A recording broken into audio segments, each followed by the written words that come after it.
ये बिहार के मुख्यमंत्री हैं पलटू राम, और ये कह रहे हैं कि जब मैं ही लड़की का हिजाब नोच देता हूँ तो बिहार में रेपिस्ट लोग काहे डरेगा।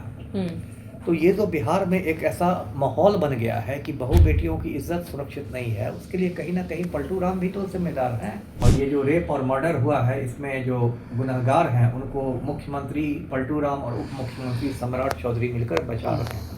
इसलिए मैं इस पूरे मामले की सीबीआई जांच की मांग करता हूँ। कि आप मैट्रिक फेल गृह मंत्री सम्राट चौधरी कहाँ चले गए? ये तो बड़े बड़े डायलॉग मारते हैं। ये तो कहते थे कि हम तो अपराधियों का पिंडदान करवा देंगे गया में।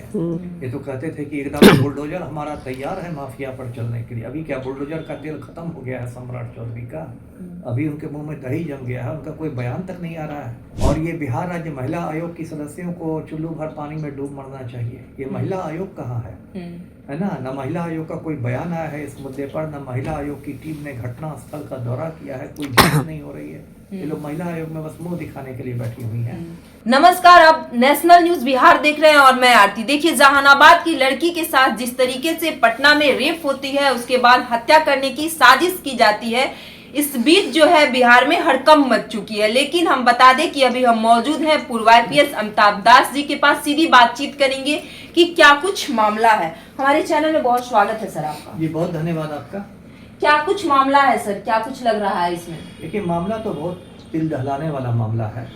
और ये जो रेप और मर्डर हुआ है, इसमें जो गुनहगार हैं उनको मुख्यमंत्री पलटू राम और उप मुख्यमंत्री सम्राट चौधरी मिलकर बचा रहे हैं। इसलिए मैं इस पूरे मामले की सीबीआई जांच की मांग करता हूँ, है ना। ये मामला मैं दर्शकों को बता दूँ संक्षेप में। पटना में एक मोहल्ला है कंकड़ बाग। कंकड़ बाग में एक इलाका है मुन्ना चौक। मुन्ना चौक में एक निजी गर्ल्स हॉस्टल चलता है, शंभू गर्ल्स हॉस्टल।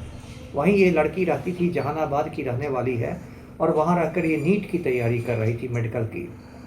और ये भी 8-9 जनवरी को ये अपने कमरे में बेहोश पाई गई।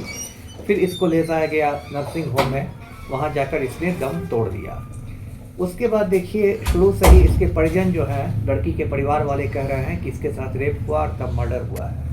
और उन्होंने कारगिल चौक पर प्रदर्शन भी किया और पर लाठियाँ भी चली। लेकिन पटना पुलिस शुरू से ही इसके लीपापोती में लगी हुई है। ASP ने कहा, सीनियर SP ने कहा कि नहीं, लड़की ने आत्महत्या की है, सुसाइड का मामला है, नींद की गोलियां खाकर उसने आत्महत्या कर ली है। उसके बाद जब लड़की की पोस्टमार्टम रिपोर्ट आई है तो उसमें स्पष्ट लिखा हुआ है कि sexual violence cantt be ruled out, मतलब यौन हिंसा को नकारा नहीं जा सकता। तो एक तरह से ये रेप की पुष्टि है। उसके बाद ये मामला काफ़ी गर्म हो गया है। अभी पप्पू यादव गए थे जहानाबाद परिजनों से मिलने, प्रशांत किशोर गए, और पटना पुलिस भी बैकफुट पर आ गई है। और अब जो शंभू गर्ल्स हॉस्टल का जो संचालक है, मालिक है, उसको गिरफ्तार किया गया है। पूरे मामले में एक बात स्पष्ट है कि गुनहगारों को सत्ता का संरक्षण प्राप्त है और उनको बचाया जा रहा है। इसलिए मैं मांग करूंगा आपके चैनल के माध्यम से कि इसकी CBI जांच होनी चाहिए, क्योंकि बिहार पुलिस पर छोड़ा गया तो इस मामले की बिल्कुल लीपापोती हो जाएगी, मामले को रफा दफा कर दिया जाएगा। जी, लेकिन इस पे मुख्यमंत्री चुप क्यों है? इस पे एक बड़ी एक्शन लेनी चाहिए थी। अब पलटू राम चुप नहीं रहेंगे तो क्या रहेंगे, है ना। जिस राज्य का मुख्यमंत्री ही लड़की का हिजाब नोचता हो, उस राज्य की बेटियां कैसे सुरक्षित रहेंगी? इस पर आज मैंने कार्टून भी बनाया है, आपके दर्शकों को दिखाता हूँ। ये बिहार के मुख्यमंत्री हैं पलटू राम, और ये कह रहे हैं कि जब मैं ही लड़की का हिजाब नोच देता हूँ तो बिहार में रेपिस्ट लोग काहे डरेगा। तो ये तो बिहार में एक ऐसा माहौल बन गया है कि बहू बेटियों की इज्जत सुरक्षित नहीं है, उसके लिए कहीं ना कहीं पलटू राम भी तो जिम्मेदार हैं। 15 दिसंबर को CM हाउस में पलटू राम ने नुसरत परवीन नाम की लड़की का हिजाब नोच दिया था। वो एक अपराध है, कानूनी अपराध है, उस पर 5 साल की कैद का प्रावधान है कानून में। पलटू राम पर कई शहरों में FIR किया गया, और पलटू राम ऐसे निर्लज्ज हैं कि अब तक उन्होंने खेद प्रकट नहीं किया। 1 महीना बीत गया, माफी नहीं मांगी, जबकि एक छोटे बच्चे को भी अकल रहती है कि गलती होने पर सॉरी बोल देता है। लेकिन पलटू राम ने कोई खेद प्रकट नहीं किया, कोई माफी नहीं मांगी। तो राज्य का मुख्यमंत्री ही जब लड़की की इज्जत पर डाका डालेगा, उस राज्य में कौन लड़की सुरक्षित है, आप बताइए मुझे। जी, तो आगे की कार्रवाई क्या कुछ होगी? और लगता है जो बड़े बड़े नेता जो हैं, जो अभी चुप हैं, तो इसमें कुछ एक्शन लेंगे वो लोग? एक्शन क्या लेंगे? अभी आप मैट्रिक फेल गृह मंत्री सम्राट चौधरी कहाँ चले गए? ये तो बड़े बड़े डायलॉग मारते हैं। ये तो कहते थे कि हम तो अपराधियों का पिंडदान करवा देंगे गया में। ये तो कहते थे कि एकदम बुलडोजर हमारा तैयार है माफिया पर चलने के लिए। अभी क्या बुलडोजर का तेल खत्म हो गया है सम्राट चौधरी का? अभी उनके मुंह में दही जम गया है, उनका कोई बयान तक नहीं आ रहा है। और ये बिहार राज्य महिला आयोग की सदस्यों को चुल्लू भर पानी में डूब मरना चाहिए। ये महिला आयोग कहाँ है ना? न महिला आयोग का कोई बयान आया है इस मुद्दे पर, न महिला आयोग की टीम ने घटना स्थल का दौरा किया है, कोई जांच नहीं हो रही है। ये लोग महिला आयोग में बस मुंह दिखाने के लिए बैठी हुई हैं। और जो विपक्ष के नेता हैं तेजस्वी यादव, वो भी 100 दिनों के लिए मौनी बाबा बन गए हैं। कहते हैं कि 100 दिन तक तो मैं मौनी बाबा रहूंगा, कुछ बोलूंगा ही नहीं।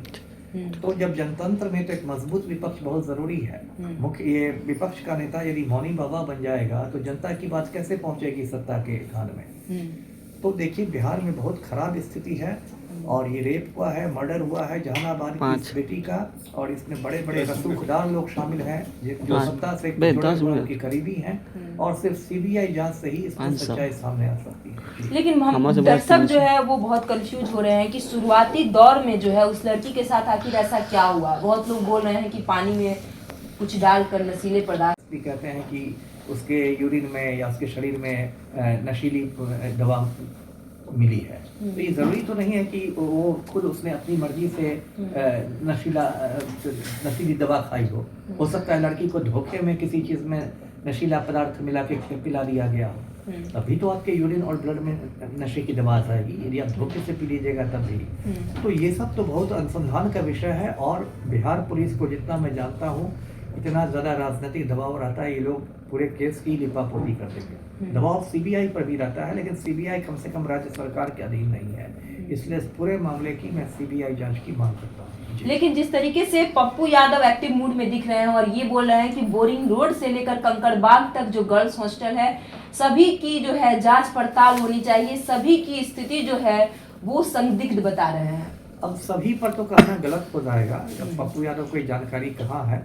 हाँ, ऐसा हो सकता है कि इक्के दुक्के गर्ल्स हॉस्टल में कुछ गलत कार्य होता हो, बहुत सारी चीजें होती हैं और होता हो, लेकिन सभी गर्ल्स हॉस्टल को कहना तो गलत हो जाएगा, क्योंकि ईमानदार लोग भी गर्ल्स हॉस्टल चला रहे हैं। तो पप्पू यादव अपना इस पर राजनीति कर सकते हैं, लेकिन हाँ ये बात तो सही है कि मतलब सत्ता के संरक्षण में बहुत सारे गलत काम होते हैं। सिर्फ गर्ल्स हॉस्टल में क्या, यहाँ तो साधु संतों के आश्रम में गलत काम होते हैं। लेकिन जिस तरीके से प्रशांत किशोर पीड़िता की मां से मिलने गए थे और साफ तौर पे ये दिख रहा था कि मां जो है उनकी कितनी रो रही थी और लगातार जो है वो इंसाफ की मांग कर रही थी, तो इसमें क्या कुछ लग रहा है? किसी की भी मां रोएगी। देखिए इतना बड़ा हादसा हुआ है, किसी की लड़की का कत्ल हो जाएगा रेप के बाद, तो किसी भी माँ का कलेजा फट जाएगा। ये खुशी की बात है कि प्रशांत किशोर थोड़ा सक्रिय हुए हैं। बीच में एक महिला एकदम भूमिगत जैसे लग रहे थे, क्योंकि एक मतलब अभी उनके पास एक सुनहरा मौका है प्रशांत किशोर के ये कि जो विपक्ष में एक शून्य पैदा हो गया है बिहार में, वो शून्य को भर सकते हैं। और क्योंकि उनका संगठन खड़ा हो चुका है, जन स्वराज पार्टी खड़ी हो चुकी है पूरे बिहार में, तो इस मुद्दे पर उनको कार्यकर्ताओं के साथ बिल्कुल सड़कों पर आना चाहिए जी। लेकिन तेजस्वी यादव कहीं नजर नहीं आ रहे हैं। वो तो मौनी बाबा बन गए हैं। मौनी बाबा पर मैं क्या कहूँ, मौनी अमावस्या पर अपना जाए साधना करें। लेकिन सम्राट चौधरी बोल रहे थे कि अपराधियों को छोड़ा और बख्शा बिल्कुल भी नहीं जाएगा। ये सम्राट चौधरी तो झूठ बोलने के लिए ही पैदा हुए हैं, है ना। जो मुख्यमंत्री हमारे पलटू राम है, वो माफिया डॉन अनंत सिंह के आज्ञाकारी चपरासी बन गए। सम्राट चौधरी की औकात नहीं है कि वो अनंत सिंह को पटना के बेऊर जेल से दिल्ली के तिहाड़ जेल भिजवा दें, है ना। अनंत सिंह का नाम सुन के सम्राट चौधरी को बेहोशी आ जाती है। तो ये क्या डायलॉग मारते हैं कि उसको नहीं छोड़ा जाएगा, उसको नहीं छोड़ा जाएगा। डायलॉग मारने से राज्य चलता है।